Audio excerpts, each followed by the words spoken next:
بسم اللہ الرحمن الرحیم۔ پیارے بچوں السلام علیکم۔ امید ہے کہ آپ سب خیریت سے ہوں گے۔ میں ہوں آپ کا معلم محمد اسامہ انس۔ بچوں آج کا ہمارا بی لفٹ 53 جس کا تسلسل یقیناً آپ نے کر لیا۔ آج کا ہمارا کام حاصل تعلم اپنی جماعت کے مطابق محاورات کی مدد سے جملے بنا سکے، ٹھیک ہے۔ محاورات کسے کہتے ہیں سب سے پہلے یہ دیکھیں گے، اس کے بعد ہم نے جملے بنانے، ٹھیک ہے۔ تو چلتے ہیں اپنے سبق کی طرف۔ سب سے پہلے یہ سامنے آپ کے خاکہ ہے۔ محاورات سے مراد وہ الفاظ ہے جو اپنے اصل معنوں کی بجائے مجازی معنوں میں استعمال ہوتے ہیں، ٹھیک ہے، اس کو کیا کہتے ہیں؟ محاورات۔ الفاظ ہیں، ان کا کون سا سیاق و سباق بنتا ہے، ان کا اصل معنی کیا ہے، مجاز کے اندر اس کو کس معنی میں استعمال کرتے ہیں، تو محاورہ اس کو کہتے ہیں، ٹھیک ہے۔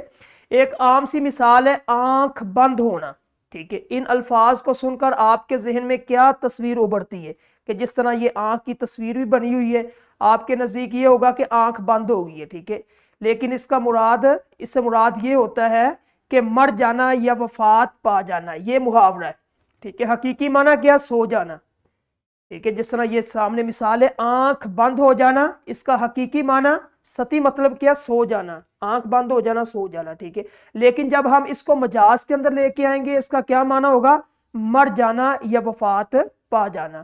محاورے کا اب جملے کے اندر استعمال کس طرح کریں گے کہ اسلم کی آنکھ بند ہوتے ہی اس کے بیٹے آپس میں لڑ پڑے، ٹھیک ہے۔ یعنی کہ اسلم فوت ہوا، فوت ہونے کے فوراً بعد اس کے بیٹے اس کی وراثت کے اندر جو ہے نا وہ یعنی کہ جو اس کی جائیداد تھی اس کے بارے میں تقسیم کرنے میں لڑ پڑے، ٹھیک ہے۔ محاورات میں ہمیشہ مجازی معنوں کو لے کر جملوں میں استعمال کیا جاتا ہے، بالکل آسان ہے، کوئی مشکل نہیں ہے۔ اس کے بعد اسلم کی آنکھ بند ہوتے ہی اس کے بیٹے کیوں لڑے، ٹھیک ہے۔ اب یہ مطلب ہے، اگر مطلب سو جانا ہو، کیا باپ کے سونے پر بیٹے اور وراثت کے لیے لڑتے ہیں؟ یہ بے معنی ہے، یہ اس مثال سے سمجھے۔ اگر ہم اس کا حقیقی معنی لیں گے تو جملہ غلط ہو جائے گا، ٹھیک ہے، کہ ایک باپ سو گیا، باپ کے سونے کے بعد بیٹے وراثت کے لیے لڑتے رہیں، یہ بالکل بے معنی ہے۔ اگر مطلب مر جانا ہو تو باپ کی وفات کے بعد جائیداد پر جھگڑا شروع ہو گیا، یہ مکمل اور بامعنی ہے اور سمجھ آ رہی ہے اس معنی کی، ٹھیک ہے۔ محاورہ الفاظ کو ایک نیا اور گہرا مطلب دیتا ہے جو کہانی کو مکمل کرتا ہے۔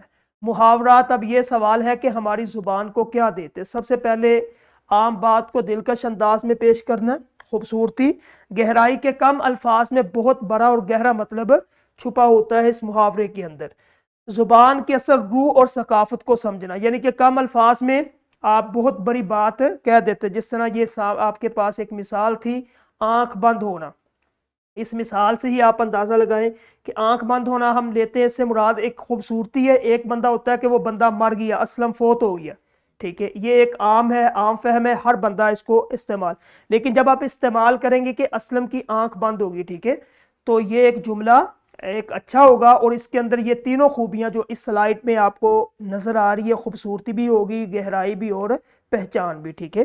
تو اس طرح آپ نے جملوں میں اس کا استعمال کرنا محاورے کا۔ محاورہ دیکھیں اور اس کی پہچان بالکل آسان ہے، جس کے آخر میں نون الف نہ آئے، ٹھیک ہے، نون الف نہ آئے وہ محاورہ ہوتا ہے۔ اس کو جملہ ایک بنائیں، جملے کے اندر اس کو استعمال کریں، اور مزید اس کو جو ہے جب آپ تدریسی جانچ کریں گے تو انشاءاللہ آپ کو سمجھ آئے گی۔ متعلقہ اساتذہ اس پہ عملی سرگرمی کروائیں، ہر بچے سے ایک ایک محاورہ، پھر اس کا جملہ، پھر اس کا مطلب بھی سمجھائیں، حقیقی اور مجازی معنی دونوں، ٹھیک ہے۔